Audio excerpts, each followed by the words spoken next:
سر دوسری اہم بات کہ ایک وقت ایسا آیا تھا, بلکہ میں کہوں گی تھوڑا برا وقت آیا تھا, کہ جب تالے لگ گئے تھے ملر ٹریکٹرز کو, فیکٹری کو, اور بہت کرائسس میں چلی گئی تھی. کچھ ٹیکسینیشنز کے معاملات بھی تھے, کوئی FBR کے ساتھ بھی تھے. تو خدا نہ خاصا آنے والے وقت میں کچھ ایسا خدشہ موجود ہے یا ریزالو ہو گئے ہیں پرابلم؟ FBR کو سمجھ آ گئی ہے کہ ایک اتنی بڑی انڈسٹری جو کتنے لوگوں کو روزگار فراہم کر رہی ہے, ٹیکس پے کر رہی ہے, اور پاکستان کی لوکل مینوفیکچرنگ میں ایک بہت بڑا کردار ادا کر رہی ہے, اس کے ساتھ ان کا رویہ درست ہو جانا چاہیے. کیا کہیں گے اس بارے میں؟ دیکھیں, یہ ہمارا جو ایک اسٹرگل ہے وہ چل رہی ہے, ابھی بھی چل رہی ہے.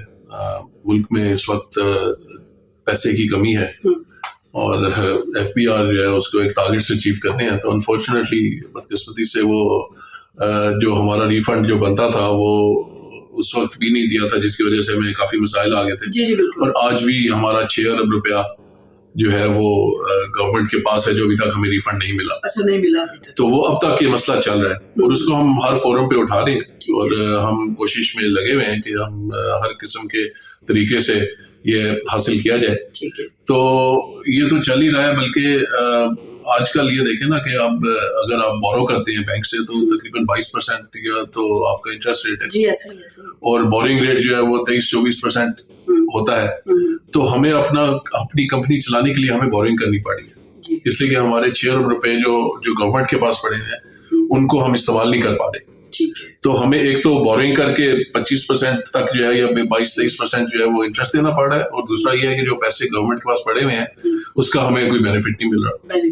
تو یہ نقصان تو ہمارا ہے, اور یہ مشکلات ہماری ہیں, لیکن ان کے باوجود ہم آگے بڑھ رہے ہیں اور چل رہے ہیں, اور اس کے ساتھ ساتھ ہم کوشش کر رہے ہیں کہ گورنمنٹ کو سمجھ آ رہا ہے کوئی ایسی بات بھی نہیں ہے, ہمارا حق ہے, بنتا ہے, صرف یہ ہے کہ وہ ریفنڈ انہوں نے کرنا ہے, وہ ابھی تک کیا نہیں ہے. چلے اللہ کرے کہ ان کی سمجھ میں یہ بات آ جائے, اور جس طرح سے انڈسٹری ماشاءاللہ سے سروائیو کر رہی ہے اور زراعت میں جدید انقلاب لانے کے لیے ایفرٹس بھی کر رہی ہے, اور ایفرٹ میں دکھائی بھی دے رہی ہے.